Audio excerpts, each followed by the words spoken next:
Let's do it. I'm a little bit off today, I cannot put my finger on it. Got up a little off today, just to play that same old song.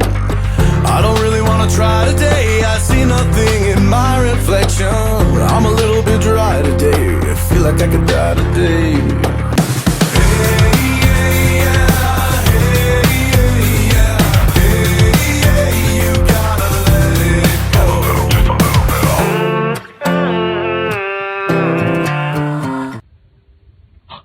Oh my god.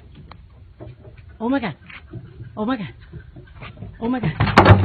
Holy shit. Hey lads, today I'm gonna show you how to drive a car. What kinds of ceiling go like...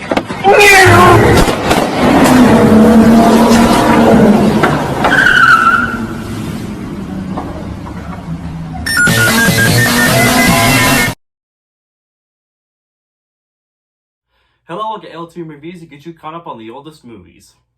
Today's review, Monkeybone. So Monkeybone was directed by Henry Selick. He was the director of The Nightmare Before Christmas. And actually Tim Burton was supposed to be a part of this project, but he dropped out of it.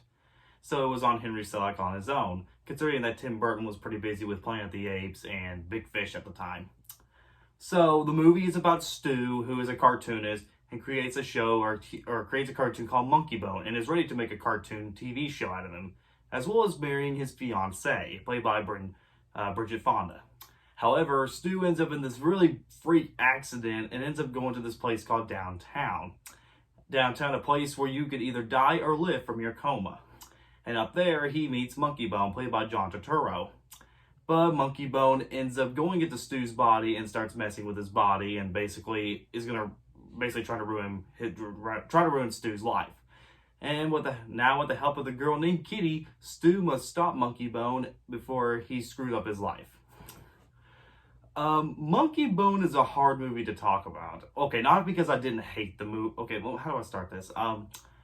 Monkeybone is not a good movie. I'm just gonna let that out of the way.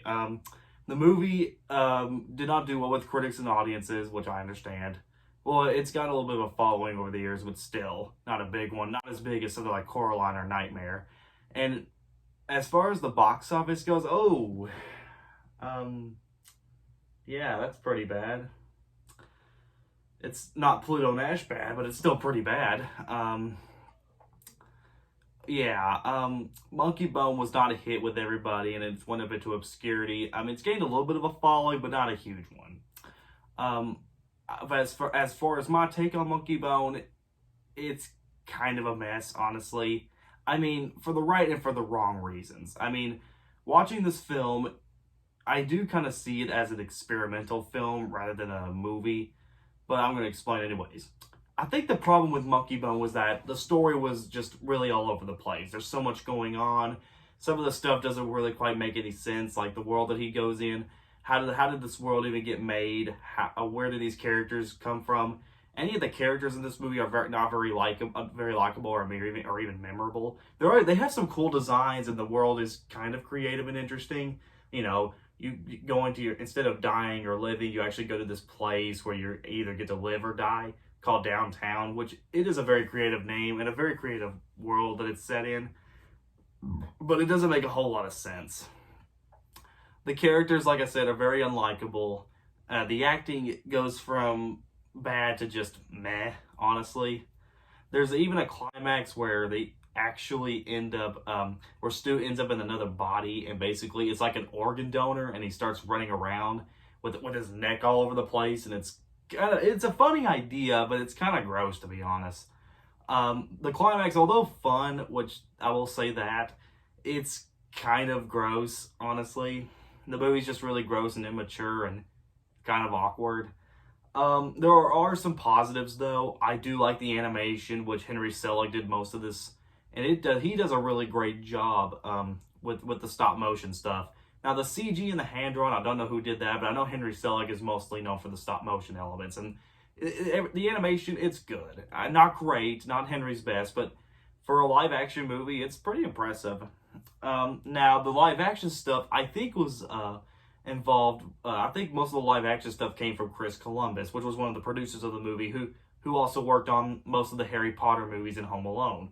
So to be fair, I think Monkeybone pretty much ended up as the Eight Crazy Nights scenario, where, you know, with which I've already reviewed, Eight Crazy Nights. But I think the problem with that film is that I think the reason why the movie bombed so bad was because nobody knew who it was made for.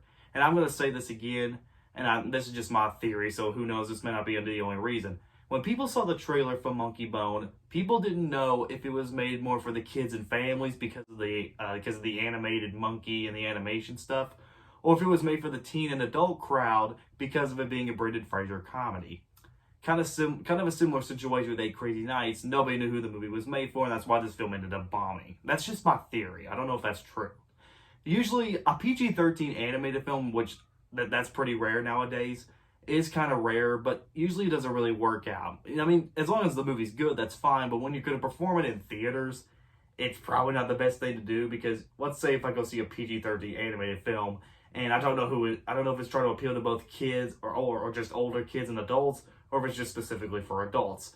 And that's probably the reason why this film ended up bombing. And usually PG-13, I would have just put Monkeybone maybe either as just a kid's film or as an adult film, because that's probably one of the biggest problems. The movie just didn't know what it wanted to be. At times it wants to be kid-friendly and cheesy, while the other times it wants to be pretty mature.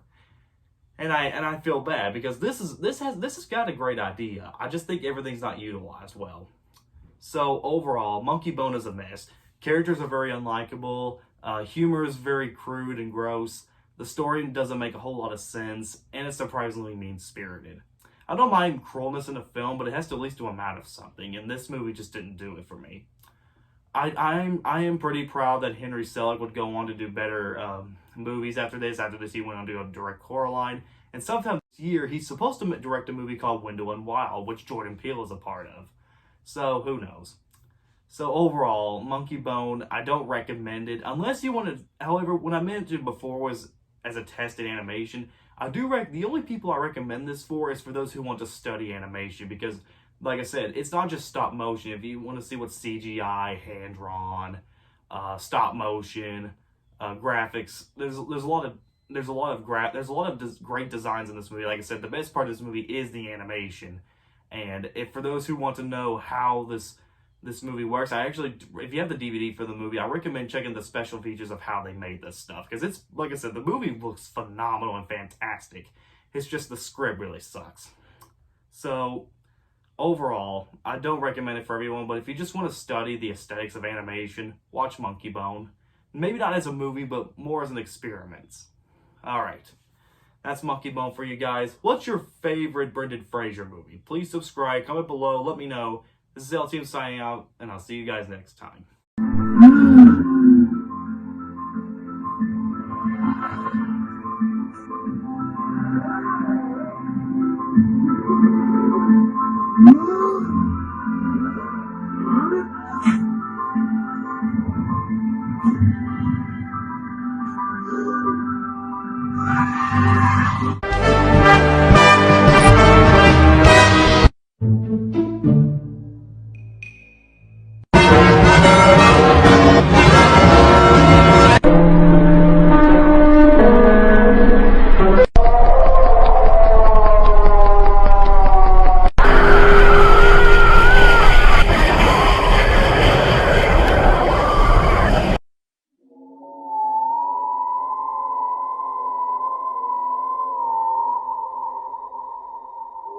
You